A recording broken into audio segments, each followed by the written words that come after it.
The Galactic Tyrants. In the endless dark of space, the Zorkai Dominion ruled like gods. For 1,000 years, their fleets had burned worlds, their soldiers had enslaved races, and their banners had flown over every star they conquered. The galaxy had forgotten what freedom felt like. Every planet, every moon, and every station knew only one law: the Dominion's will. From their capital world, Zoreth Prime, their emperor watched the galaxy through massive holographic displays. Each flicker of light represented a system under their control, 100,000 stars bent to their power. They called themselves eternal. They called themselves destiny. No one had ever stood against them. Those who tried were erased. Their homeworlds turned to ash, their names deleted from history. The Dominion's fleets moved like storms, leaving silence behind. And in this silence, the galaxy obeyed, trembling. Among the conquered were hundreds of alien races, each one broken, beaten, and made to serve. The Keln miners dug for fuel, the Drex engineers built ships, and the Arix slaves cleaned the metallic halls of Zorkai ships. Hope was a forbidden word, whispered only in secret. Those who spoke of rebellion disappeared, never seen again. One night, across the black sea of stars, something unusual happened. A small radar station on the edge of the Dominion's border detected a signal. It was faint, old, and distorted. The operator, a young Zorkai lieutenant named Raal, leaned forward in confusion. The frequency was unlike any Dominion transmission. It carried strange patterns, an ancient rhythm that felt almost alive. "Probably a ghost signal," Raal muttered. He logged the report and sent it to Central Command. But deep inside, something about the sound made him uneasy. It repeated in a pattern, like a heartbeat. Meanwhile, far away on Zoreth Prime, the Dominion's Grand Council gathered. Red. The hall was made of black glass and crimson lights, filled with the hum of machinery and the hiss of power. The Emperor, clad in armor made from the bones of extinct creatures, looked down upon his generals. "The rebellion on the Eastern Rim has been crushed," one of them said proudly. "We have burned the last of their cities." The Emperor nodded.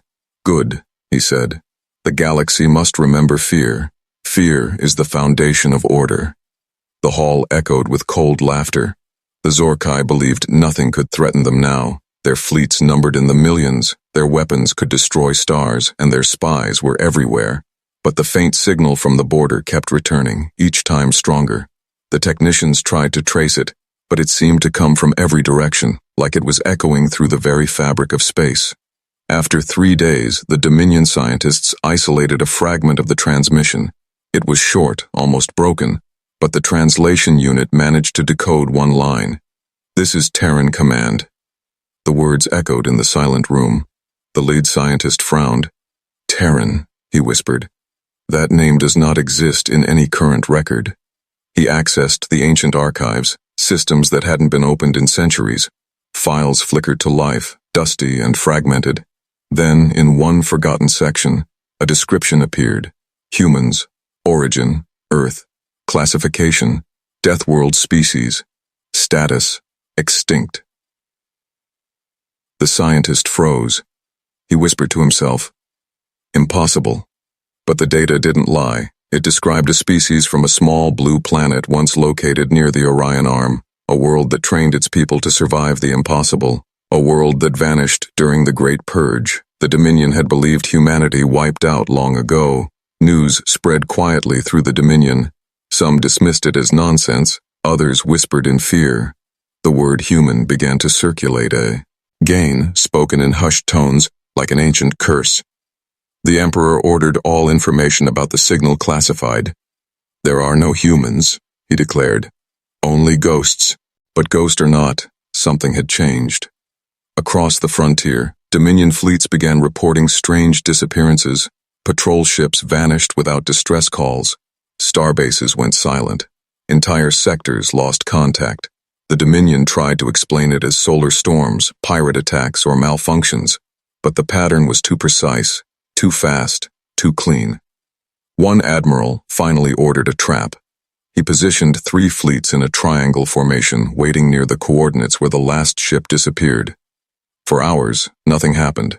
Then, at 0400 local time, the radar screens lit up with hundreds of unknown contacts.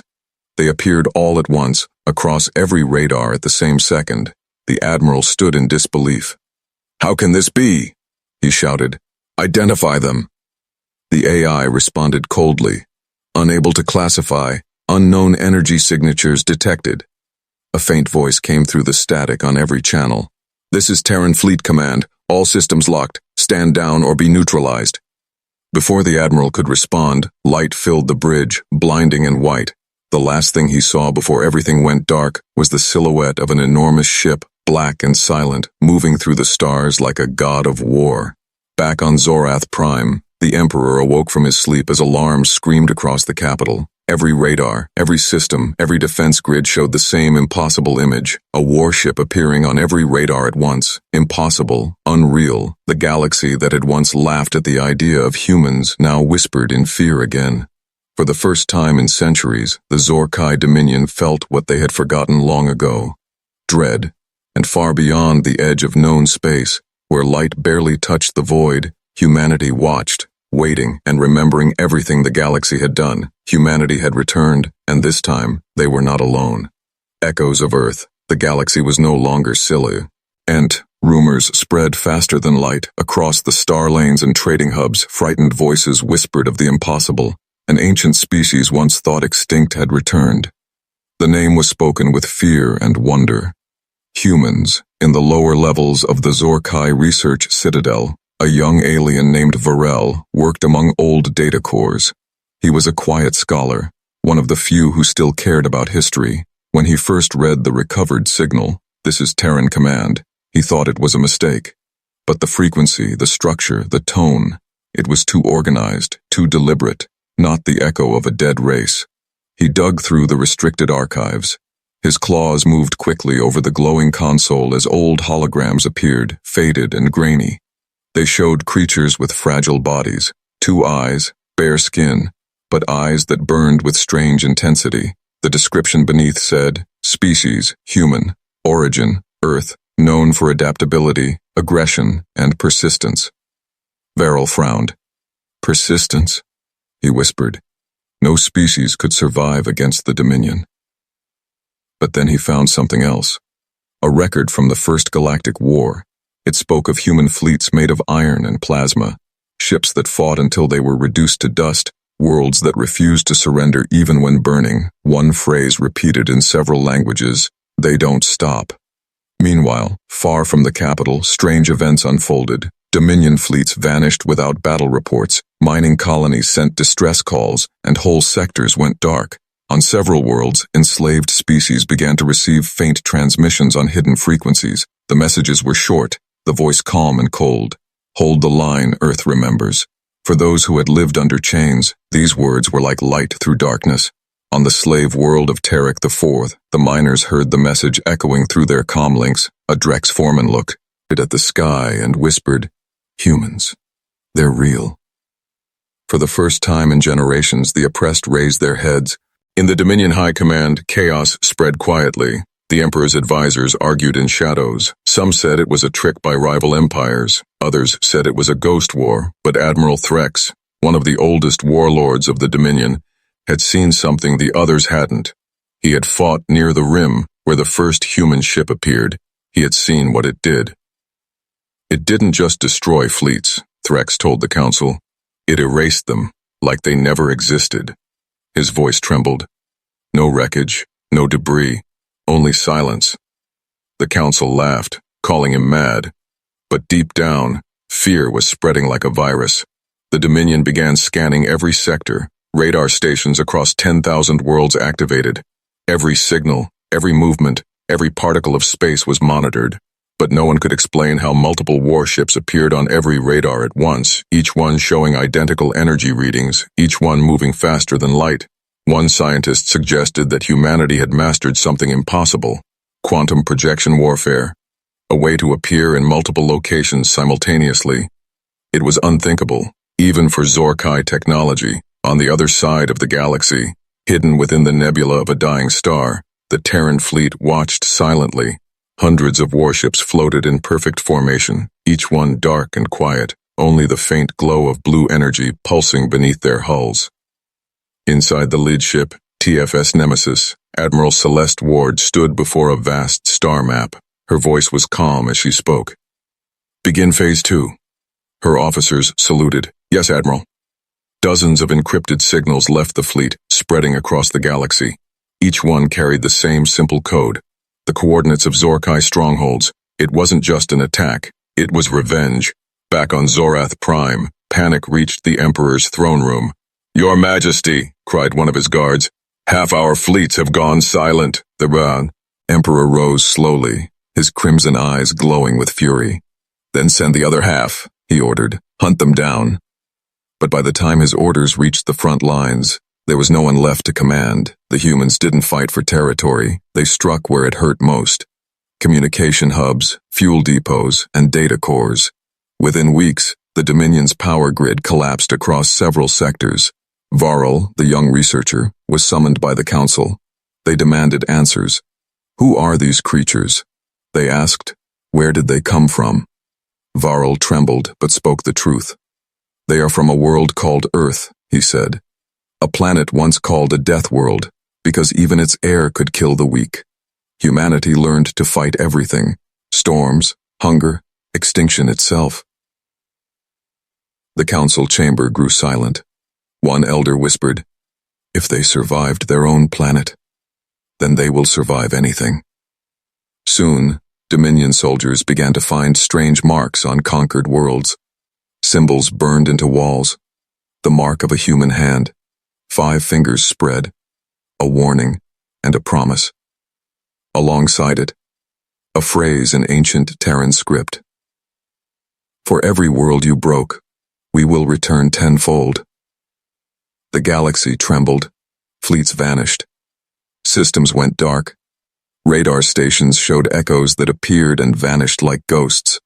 The Zorkai tried to fight shadows but struck only empty space. On the edge of known space, Admiral Celeste Ward watched it all unfold. Her second-in-command asked, "Admiral, they're panicking. Should we strike their capital?" She looked at the screen, eyes cold as steel. "Not yet," she said. "Let them remember what fear feels like before they remember who taught it to them." And across the galaxy, the echoes of Earth grew louder, repeating in every tongue, every frequency, and every terrified mind. "Hold the line, Earth remembers. The warship that shouldn't exist." The Zorkai Dominion was built on arrogance. They believed no power could match their fleets, no world could resist their rule. But now, something invisible moved through the stars, something they couldn't explain, couldn't stop, couldn't understand. At the outer rim, near the planet Karthos, one of the Dominion's largest shipyards floated in orbit. The station stretched for miles, its steel arms holding thousands of half-built warships. Its commanders worked without rest, forging new weapons to crush the rebellion spreading across the galaxy. That morning, everything seemed normal. The workers followed orders, the overseers shouted commands, and the assembly lines glowed with molten light. But at 0700 hours, the sky above Karthos flickered. The radar systems screamed, showing hundreds of false signals appearing and vanishing. The chief technician frowned. "System glitch," he said, but his voice shook. The sensors were state-of-the-art, built by the best minds of the Dominion. They never malfunctioned. Yet the readings continued, massive energy spikes, quantum distortions, impossible coordinates. Then, for a single second, every light in the shipyard went dark. The power grid failed, backup reactors kicked in, but by then it was too late. A shadow appeared against the stars. It was enormous, larger than any vessel ever recorded, smooth and black, its surface absorbing all light. At first, they thought it was a planet, but when it moved, the truth struck like lightning. It was a ship, a human warship. The alarm systems went wild. The commander of Karthos, Admiral Zekar, shouted orders. "All batteries online, prepare to fire." His voice trembled, though he tried to sound strong. The enemy didn't move, it just hovered, silent and cold, watching them. "Identify yourself," Zekar roared through the comms. There was no reply, only a low hum that filled every frequency like a heartbeat echoing through the void. Then, a voice broke through the static, calm and clear. "This is Terran Dreadnought Nemesis. You are occupying territory under Terran protection. Withdraw or be erased." The bridge fell silent. Every officer looked at one another in disbelief. Terran, Impossible, someone whispered. They're extinct, Zekar laughed bitterly. Then let's send this ghost back to the void. He raised his hand. Fire everything. Hundreds of plasma cannons roared. Missiles streaked through the darkness. Beams of ion energy burned across space. The dreadnought didn't move. The weapons struck its hull and vanished. Absorbed into its surface like rain into sand, the crew stared in horror. No damage detected, cried the sensor officer. No reflection, no shield interference. It's like the shots never existed. Then the dreadnought responded. A faint glow spread along its sides, blue and white lines tracing its structure like veins of lightning. It wasn't firing weapons. It was awakening. The next second, the shipyard ceased to exist. A single pulse of light swept through space, silent and clean. Every Zorkai vessel, every ship, every satellite within range simply disappeared. Admiral Zekar's final words were recorded by the central relay before it went offline. It wasn't a ship, he whispered. It was a god. Hours later, the news reached Zorath Prime. The Dominion Council gathered an emergency session. The Emperor himself stood before the projections of the destroyed sectors. His voice was cold. How many ships lost? 2,000, Your Majesty, replied the minister. The entire Karthos fleet is gone, including the shipyard. And what destroyed them? The Emperor demanded. The scientist hesitated. We don't know, sire, but the sensors show a single energy signature. Human in origin, the Council. Erupted in noise, some denying it, others trembling. The Emperor slammed his fist down. I want that thing found and destroyed, he roared. No ghost ship will challenge the Dominion. But even as he spoke, similar reports flooded in. Entire fleets wiped out in seconds, colonies erased, bases turned to dust, and every survivor described the same thing.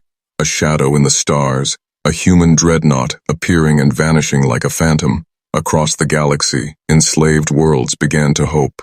Miners on Terek 4 saw flashes in the sky and cheered, believing it was a sign. Refugees whispered the name, Earth, like a prayer. Meanwhile, far away in a hidden command chamber, Admiral Celeste Ward watched from the bridge of the Nemesis. Her face was calm, illuminated by the glow of battle reports. Another shipyard down, her officer said. What are your orders, Admiral? Ward's voice was quiet, but strong. We send a message, she said. They need to remember who we are. Moments later, every communication channel in the galaxy went silent for 3 seconds. Then a transmission appeared on every radar, every console, every broadcast frequency. The same words repeated endlessly. This is Terran Command. The galaxy is not yours to burn. The Zorkai scrambled to cut the signal, but it was everywhere, repeating like a heartbeat, unstoppable, and deep inside every alien heart, something long forgotten returned. Fear. Because now the galaxy knew. The warship that shouldn't exist was real, and it was not alone. Messages across the stars. The galaxy was on fire, not from flames, but from fear. Entire star sectors had gone silent, communication hubs were gone, and the name human was whispered in every council hall, every warship bridge, every slave barracks. The Zorkai Dominion, the eternal rulers, were losing control. Across 10,000 worlds, people looked to the skies, waiting, watching, hoping. And then, one day, the waiting ended. It began with a message, faint at first, carried through broken frequencies. Hold the line, Earth remembers.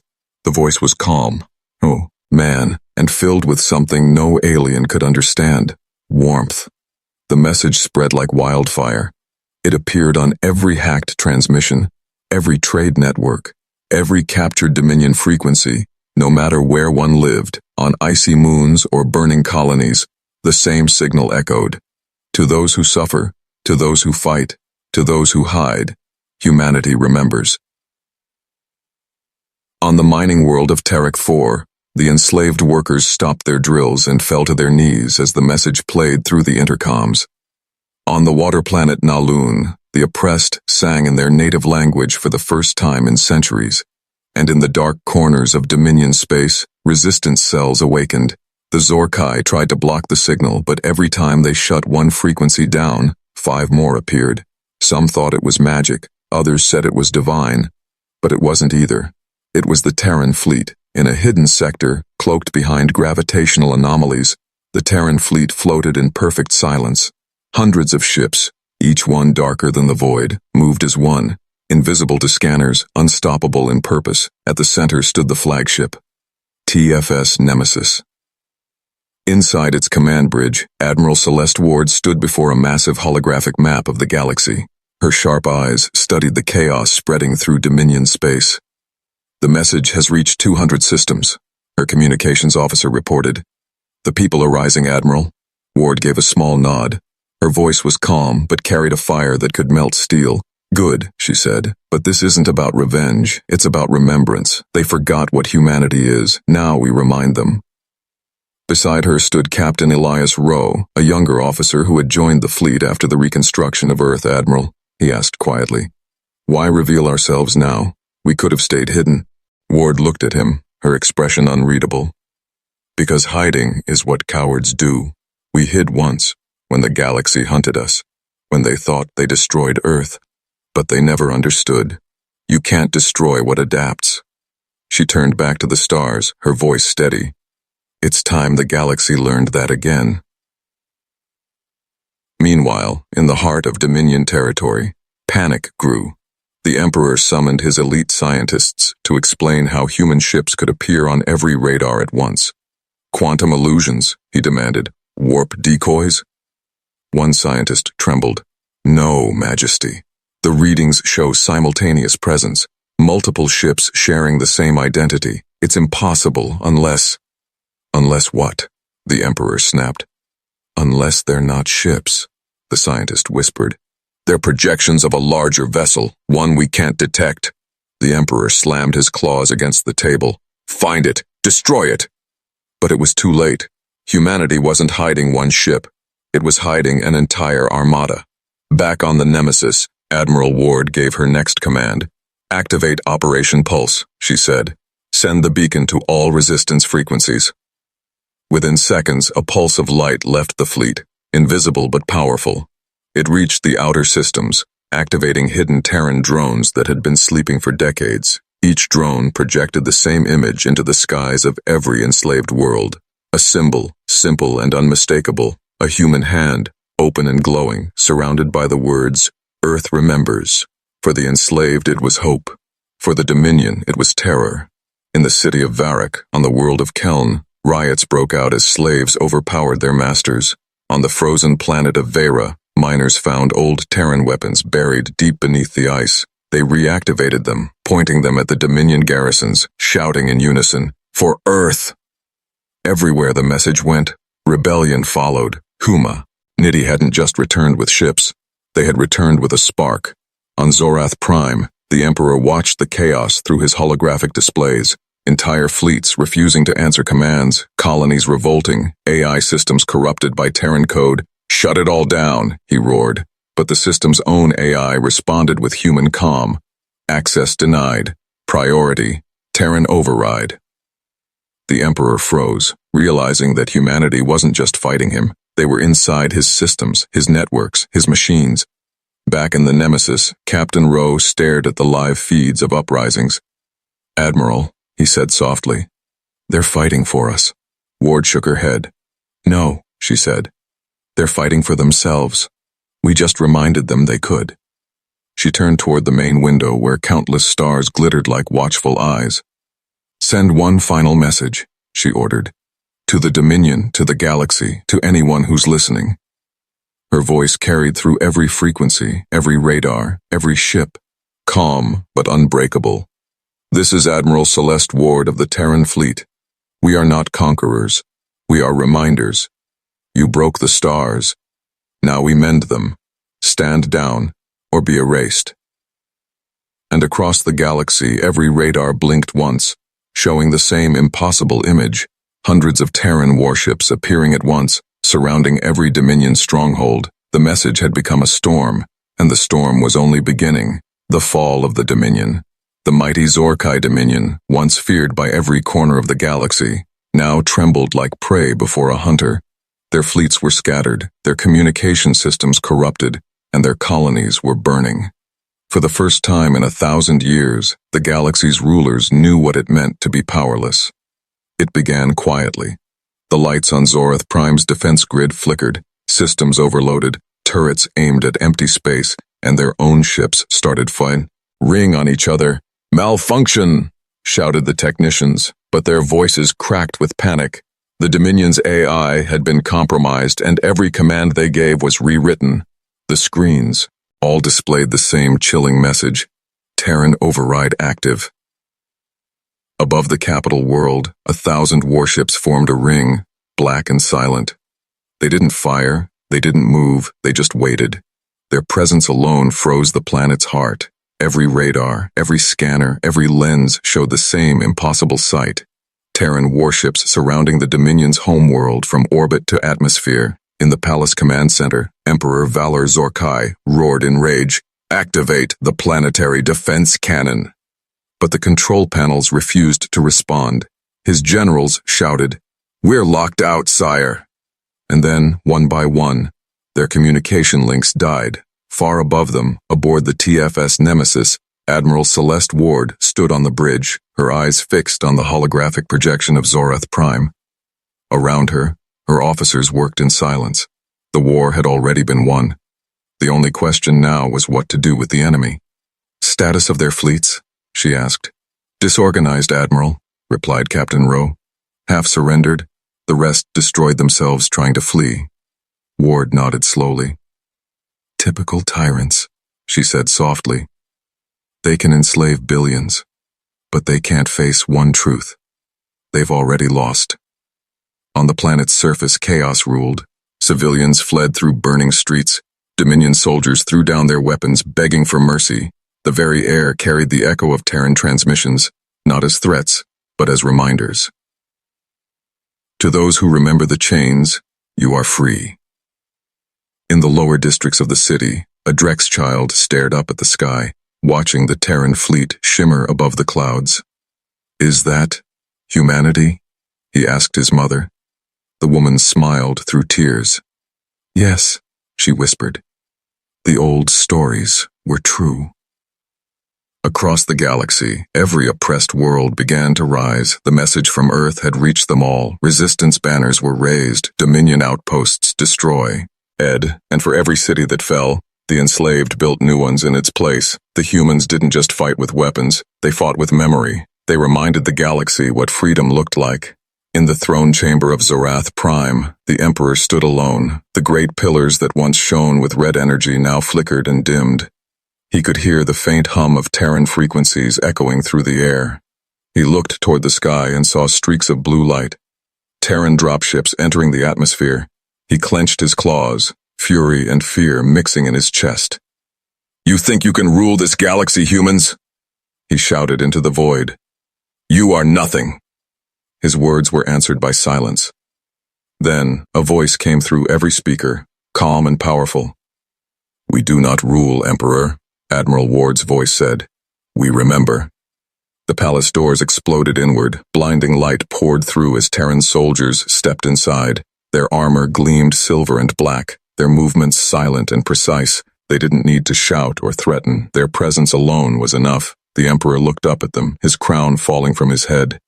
You can't kill me," he hissed. "Without me, the Dominion will fall into chaos." Ward's voice came again. "It already has." He lunged for his weapon, but before he could reach it, a beam of blue light struck the floor before him, not to kill, but to stop. A human officer approached and placed a small device on the ground. A hologram appeared, showing a blue planet surrounded by shimmering defense rings, Earth alive and strong. The Emperor's eyes widened. "It's real," he whispered.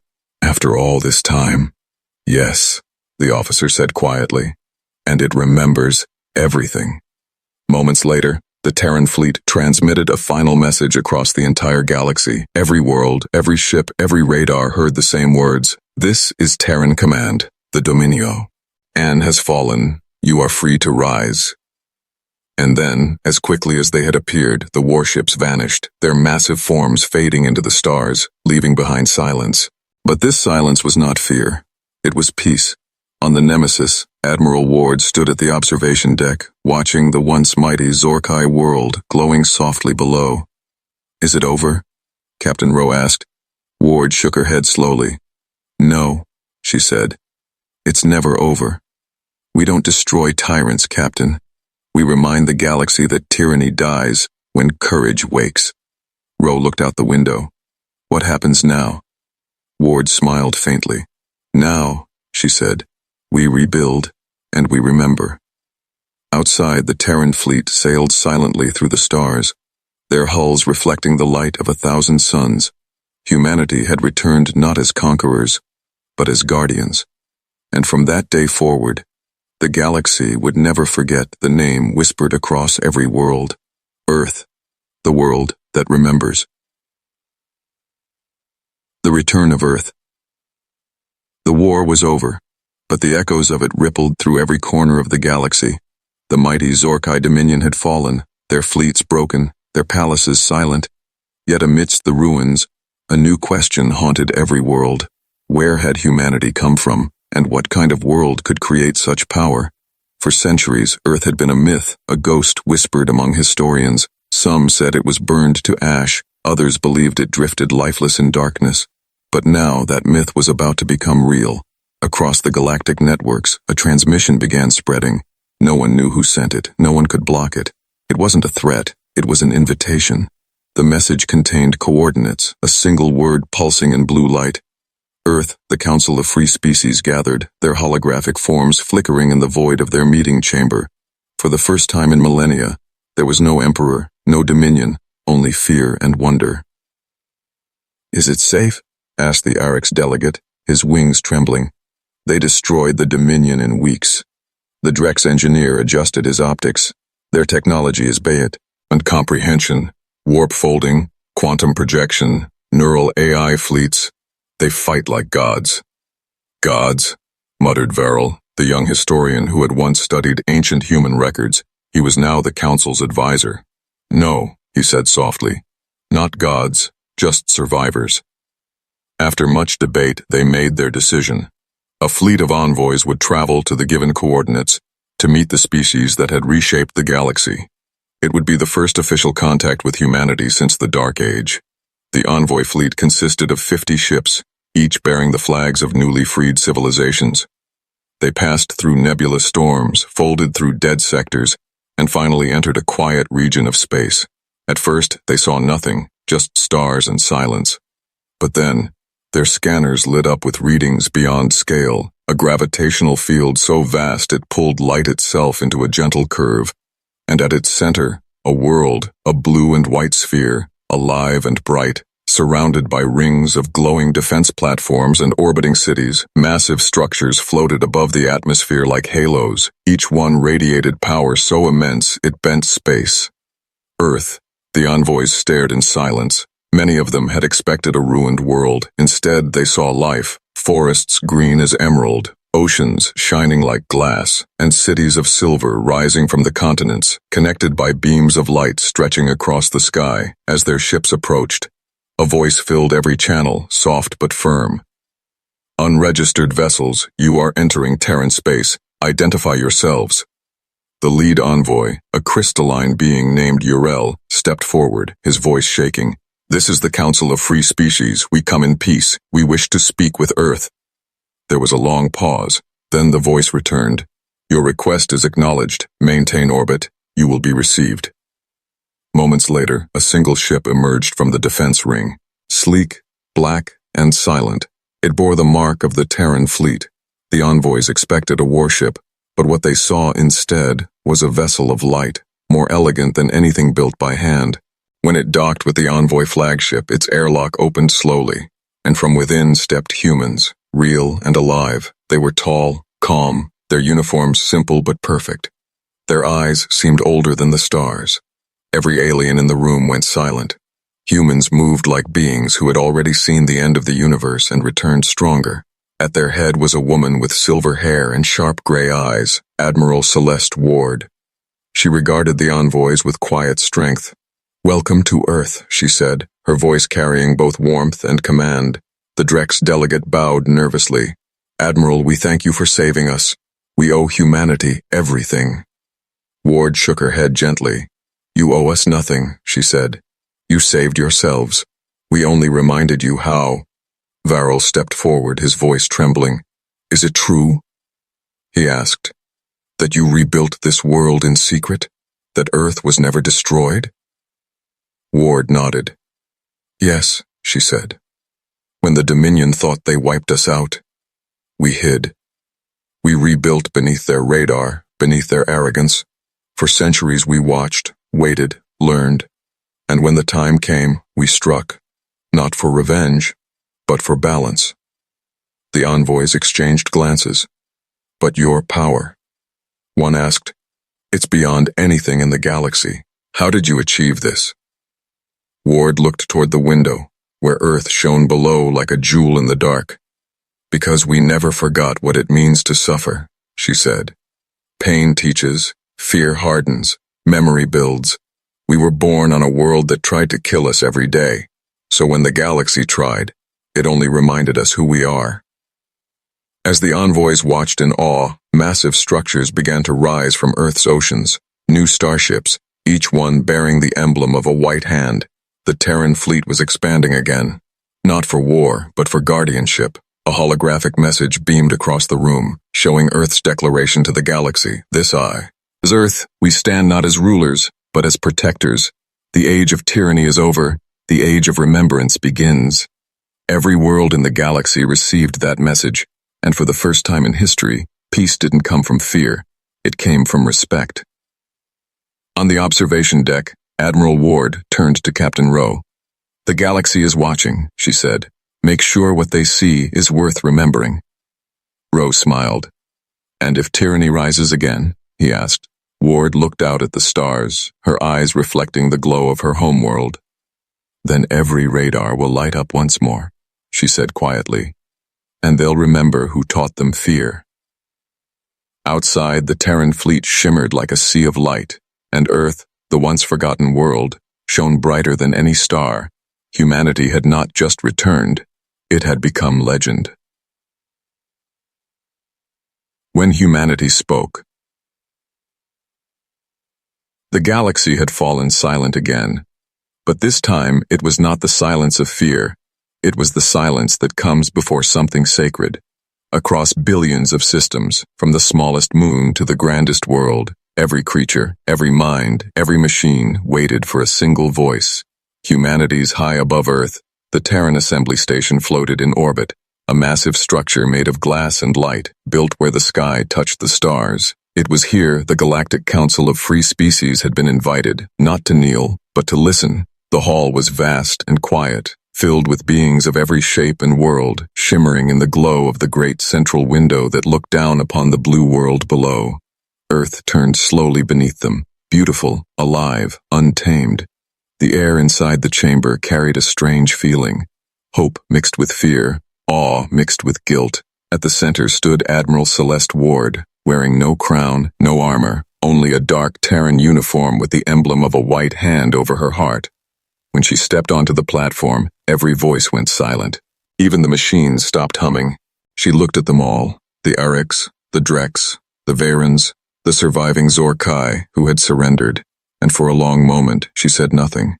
Her gaze was steady, unflinching, like a mirror reflecting every sin and every sacrifice the galaxy had ever made. Then she spoke, her voice calm and low, carrying through the hall and beyond, amplified across every world and radar in the galaxy. For 1,000 years, you called us extinct. Her words echoed softly. You erased our name from your archives. You called Earth a grave. You built empires on our bones and thought we would never return. She paused, letting the silence breathe, letting them feel the weight of history pressing down. But humanity never dies. We endure, we adapt, we remember. She raised her hand toward the great window where Earth glowed below. You burned our worlds, and we built new ones in the ashes.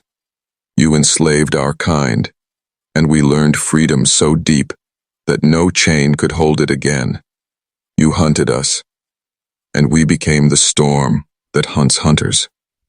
A ripple of awe spread through the chamber. Some bowed their heads, others trembled. The youngest delegates wept silently. Ward's voice grew stronger. We did not return for vengeance. We returned because you forgot the cost of peace. You forgot what unity means. You forgot what it means to fight for something instead of against everything. Her eyes softened. We have seen what fear does, what power becomes when it forgets mercy. We know, because once, long ago, we were like you. She turned slowly, meeting every alien gaze one by one. The Dominion fell because it ruled with fear. But fear is not power. Fear fades. Power endures only when built on respect. When we rose again, we did not rebuild an empire. We rebuilt a promise. The holographic screens around the chamber flickered to life, showing images of Earth, cities glowing in harmony with nature, starports orbiting like silver petals, children of every species learning side by side under the Terran flag. This, Ward said softly, is who we are. We are not your conquerors. We are your memory. We are the reminder that no darkness lasts forever. A pause. Then her voice turned sharp again, like the edge of a blade. But hear this, she said. If tyranny rises again, if anyone dares to enslave, to destroy, to silence another voice in this galaxy. She pointed toward the stars beyond the window, her eyes fierce and bright. Then every radar will light up once more. Every signal will pulse with our name, and every world will remember why the galaxy once trembled when Earth awoke. The room was still, completely still. Then, slowly, one by one, the delegates stood. The Arix warrior raised his clawed hand to his chest, the Drex bowed their metallic heads, the Varens placed their glowing hands over their hearts, and even the remaining Zorkai dropped to one knee, not in defeat, but in acknowledgement. From the farthest systems, the transmission reached every screen, every radio, every radar. Across worlds newly freed, people stood beneath alien skies and whispered the same word, Earth. On the bridge of the TFS Nemesis, Captain Rowe watched the speech from orbit.